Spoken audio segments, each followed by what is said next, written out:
स्वागत है आपका। आप देख रहे हैं जी बिहार झारखंड और मैं हूं आपके साथ प्रीति सिंह।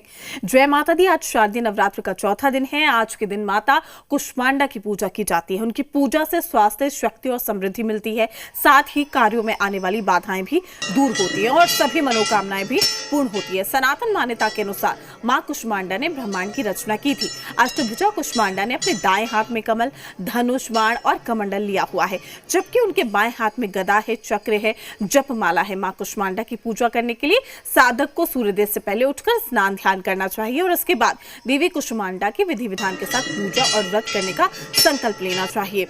इसके बाद अपनी पूजा घर में या फिर घर के ईशान कोने में एक चौकी पर पीले रंग का आसन बिछाकर उस पर माता की तस्वीर या मूर्ति रखकर फल फूल, रोली, चंदन, अक्षत, धूप, दीप, वस्त्र, मिठाई अर्पित करते हुए विधि विधान के साथ पूजा करनी चाहिए।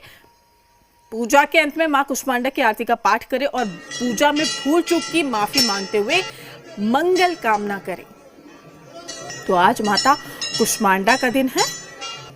आपको बता दें कि पूजा करने से तमाम मनोकामनाएं पूर्ण होती है। मां के 9 स्वरूपों की नवरात्रि में पूजा की जाती है। आज माता के चौथे स्वरूप की पूजा की जा रही है। माता कुष्मांडा स्वास्थ्य, समृद्धि में बढ़ोतरी होती है। जो भी श्रद्धा भक्ति के साथ माता की आराधना करता है। वहीं पटना से हमारे साथ निषेध हमारे साथ जुड़ चुके हैं लाइव। निषेध, आज माता के चौथे स्वरूप की पूजा की जा रही है, माता कुष्मांडा की पूजा। किस विधि विधान के साथ मां की आराधना की जाती है? माता के चौथे स्वरूप को किस तरीके से पूजा जाता है? अब बिल्कुल देखिए प्रीति जी, अलग अलग मंदिरों में श्रद्धालु पहुंच रहे हैं और जिसकी जितनी आस्था है उस हिसाब से देवी माँ की पूजा अर्चना की जा रही है। और पटना के अलग अलग मंदिरों में लोगों की भीड़ भी देखने को मिल रही है। और नवरात्र में जिस मंदिर में मैं मौजूद हूँ, खास तौर पे यहाँ पे हल्दी, फूल और सिंदूर चढ़ाया जाता है। और यहाँ पे जो भक्त हैं वो भी लगातार पहुँच रहे हैं। जो श्रद्धालु हैं वो लगातार पहुँच रहे हैं, महिलाएँ हैं, पुरुष हैं।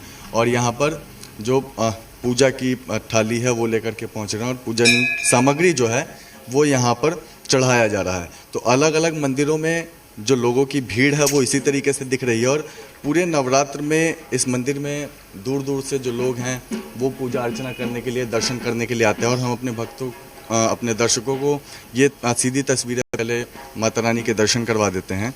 और कहा यह जाता है, जहाँ इस मंदिर में मैं मौजूद हूँ, यहाँ पे 7 हल्दी, 9 लाल फूल और 1 पैकेट सिंदूर माता रानी को चढ़ाया जाता है, देवी मैया को। और इससे जो मनोकामना है वो पूर्ण होती है। और दूर दूर से जो लोग हैं वो मनोकामना लेकर यहाँ पर आते हैं। और ये मंदिर भी काफ़ी खास है, काफ़ी प्रसिद्ध मंदिर है। और इस मंदिर में जो घी का आप दिया दे सकते हैं वो जल रहा है, और एक तेल का। और ये करीब 100 वर्षों से भी अधिक का समय हो चुका है और तब से इसी तरीके से ये जलते रहता है। और काफ़ी लोगों की आस्था इस मंदिर के प्रति भी है। और नवरात्र में यहाँ पर लोगों की भीड़ भी होती है। हम एक बार बातचीत करने की भी कोशिश करेंगे। कितना उत्साहित रहती है नवरात्र में, और सुबह की जो शुरुआत है वो मैया रानी के दर्शन बहुत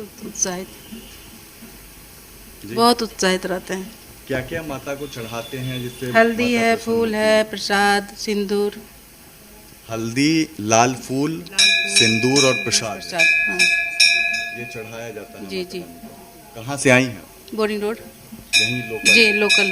तो रेगुलर आती हैं इस मंदिर? हाँ रेगुलर आता है। कैसा लगता है? बहुत अच्छा, बहुत अच्छा।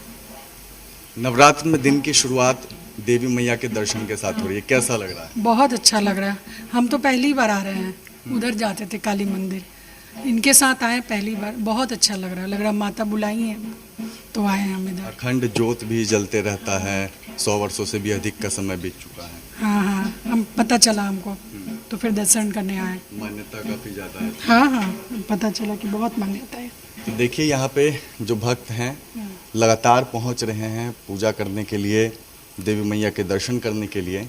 और पुजारी जी भी मौजूद हैं और किसी को कोई परेशानी ना हो इसका भी ध्यान रखा जाता है। और जो भक्त हैं वो दूर दूर से मनोकामना लेकर यहाँ पर निषेध, पहुँचते अगर हैं। मुमकिन है तो एक जैसे बार कि आप मैडम ने पुजारी जी बताया से कि बातचीत पहली बार करने यहाँ की कोशिश कीजिए। निषेध, अगर मुमकिन है एक बार पुजारी जी से बातचीत करने की कोशिश कीजिए, क्योंकि 9 स्वरूपों में माता के 9 दिनों की अवधि में हर एक दिन खास होता है, लेकिन आज चौथा दिन है। आज किस तरीके से पूजा अर्चना करें माता की?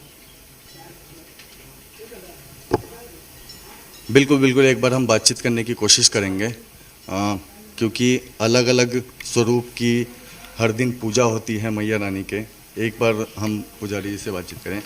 अलग अलग स्वरूप की रोजाना पूजा होती है, मैया को क्या चढ़ाया जाए जिससे प्रसन्न हो भक्तों से? 9 फूल और 7 हल्दी, 1 सिंदूर का पैकेट चढ़ाया जाता है माँ को। माँ को यहाँ हाँ, पर चढ़ाया 9 जाता दिन, है। हाँ। सभी लोग आते हैं और यहाँ मंगल विशेष दिन है, मंगलवार को रोज़ भीड़ रहता है बहुत ज़्यादा। अपनी मनोकामना, आस्था काफी ज्यादा। हम लोगों की आस्था बहुत ज़्यादा है। मनोकामना लेकर आते हैं लोग, मनोकामना माँ पूरा करती है। मैया की अलग अलग स्वरूप की पूजा होती है, अलग अलग तरीके से खुश करने की कोशिश की जाती है।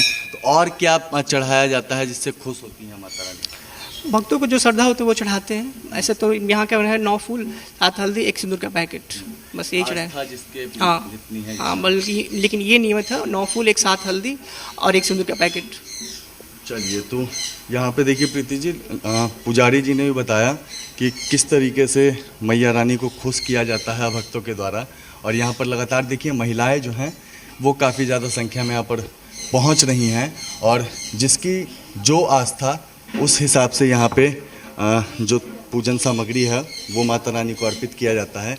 कैसा लगता है नवरात्र में जब मैया रानी के दर्शन के साथ दिन की शुरुआत? बहुत अच्छा लगता है, बहुत ही माता रानी का कृपा है और बहुत ही अच्छा लगता है यहाँ आने पर। उत्साहित रहती है नवरात्र में? बहुत ही ज़्यादा रहते ठीक है। हैं, एकदम सुबह सुबह मंदिर आना और पूजा करना, माता रानी का दर्शन करना है, बहुत ही बिल्कुल अच्छा लगता बिल्कुल निषेध, है। हर भक्त यही चाहता है कि सुबह माता के दरबार पहुंचे, माँ के दर्शन करे और पूरा दिन, या फिर ये कहें कि पूरा जीवन जो है उनका माता के आशीर्वाद में गुजरे। मैं आपके पास लौटूंगी, कामरान भी हमारे साथ जुड़े हुए हैं।